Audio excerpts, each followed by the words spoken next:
ये श्रुति बार बार कोशिश कर रही है अनुपमा को परेशान करने के लिए, बार बार चालें चल रही है, लेकिन अनुपमा थोड़ी परेशान होती है, लेकिन पूरी तरह से नहीं, क्योंकि अनुपमा परेशान रहती ही नहीं है। नमस्कार, मैं हूं संदीप पांडे और आप देख रहे हैं मेरा चैनल सीरियल और संदीप। आप सभी का स्वागत है। आगे बढ़ने से पहले आप सबसे गुजारिश कि अभी तक आपने हमारे इस चैनल को सब्सक्राइब नहीं किया है तो कृपया सब्सक्राइब कर लीजिए, बेल आइकन को दबा दीजिए ताकि आपको हमारे वीडियोस के नोटिफिकेशंस मिलते रहेंगे। अनुपमा, अनुज, आद्या तीनों अस्पताल में थे। तीनों का रीयूनियन हो जाएगा ऐसा लग रहा था, लेकिन नहीं, फिर दोबारा बिछड़ गए।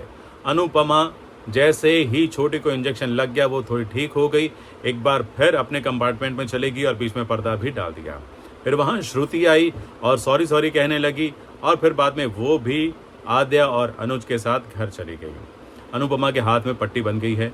अब रेस्टोरेंट पहुंच गई है वो दीपू के साथ, और दीपू के सामने अपना दुखड़ा रो रही है और अपने आप को कोस रही है कि मैंने ये गलती कैसे कर दी, मुझे क्या शौक चढ़ा था डांस करने का, मुझे समझना चाहिए था, मुझे अपना ख्याल रखना चाहिए था, इतने बड़े कंपटीशन में मुझे हिस्सा लेना है।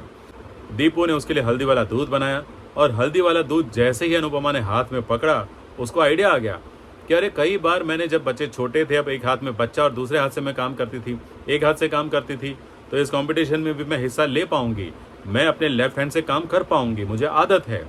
और उसका कॉन्फिडेंस लौट आया है। दीपू ये देखकर आश्चर्य में पड़ गया है। लेकिन वहीं पर श्रुति की एंट्री होती है। क्यों? क्योंकि श्रुति पहले जब घर पर थी तब उसे किसी का कॉल आया कि भाई आपका कैटरिंग हम नहीं कर पाएंगे, बीच में एक ही दिन बचा है।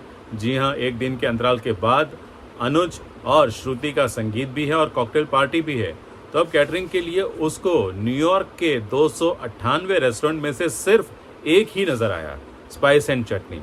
अब ये चालाकी नहीं तो और क्या है? क्या वहां पर सिर्फ ये एक ही इंडियन रेस्टोरेंट है? नहीं, हमने खुद गूगल करके देखा, वहां 298 इंडियन रेस्टोरेंट है सिर्फ न्यूयॉर्क शहर में, तो उसमें से किसी की भी सेवा ले सकती है। लेकिन नहीं, उसे तो स्पाइस एंड चटनी से ही कैटरिंग चाहिए था। और अनुपमा को इस बहाने अपने संगीत पार्टी में और अपनी कॉकटेल पार्टी में बुलाना है ताकि वो उसको वहां पर जला सके। अनुज के साथ हो रही शादी के दृश्य देखकर अनुपमा दुखी हो सके। वैसे दीपू ने साफ मना कर दिया कि नहीं, ये नहीं हो पाएगा क्योंकि बहुत शॉर्ट नोटिस है और इतने शॉर्ट नोटिस में हम ये काम नहीं कर सकते।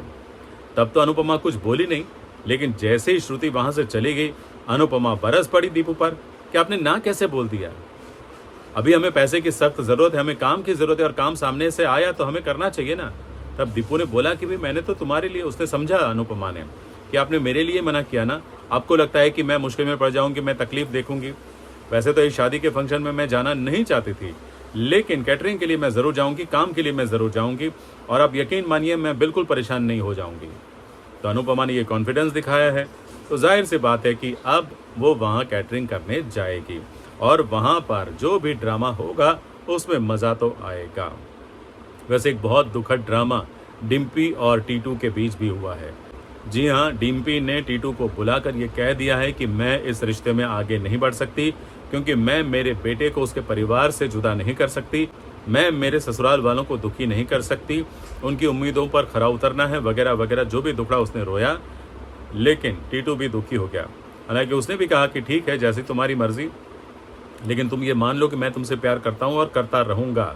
भले मैं तुमसे नहीं मिल पाया, लेकिन मैं तुम्हारी जुदाई सहन करूँगा। और ऐसे बोलते हुए दोनों चले गए। वहाँ फिल्मी गाना भी बजा, चन्ना मेरे या मोमेंट दोनों के बीच क्रिएट हुआ। दोनों दुखी हुए और दर्शकों को भी दुखी करके चले गए। दूसरी तरफ वनराज बहुत गुस्से में था क्योंकि उसकी बेटी पाखी वही अमेरिकन नए दोस्त के पास पहुंच गई थी और वहां पर जाकर वनराज उसको घर पर लेकर तो आया।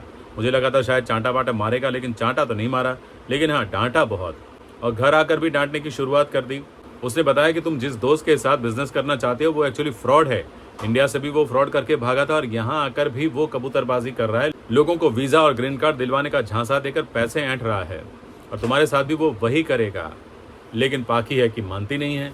पाखी को लगता है कि उसके पापा और उसके दादी वगैरह उसको रोक रहे हैं। उसने दादी का भी जोरदार अपमान कर दिया, लेकिन बापूजी ने फिर बाद में उसको डांट दिया और बोल दिया कि खबरदार जो मेरी पत्नी का अपमान किया है तो बापूजी बा की फेवर में आकर खड़े रह गए। अब कहानी में आगे क्या होने वाला ये तो आप जानते ही हैं कि अनुपमा एक बार फिर कंपटीशन राउंड में जाएगी, लेकिन वहाँ उसको जजेस रोकेंगे लेकिन अनुपमा वहाँ पर भी अपना जादू ज़रूर दिखाएगी और साथ ही साथ वो संगीत और कॉकटेल पार्टी में भी जाएगी और वहाँ भी जो कुछ भी ड्रामा होगा वो भी बड़ा मज़ेदार होने वाला है। जी हाँ, बहुत कुछ होने वाला है आगे सीरियल में, आप देखते रहिए। बाकी जो भी अपडेट होगा हम आपको बताते रहेंगे, हमारे वीडियोस भी देखते रहिए। थैंक यू वेरी मच आज का ये वीडियो देखने के लिए। अच्छा लगा तो लाइक कीजिए, शेयर कीजिए अपने दोस्तों के साथ और हाँ, सब्सक्राइब करना मत भूलिए।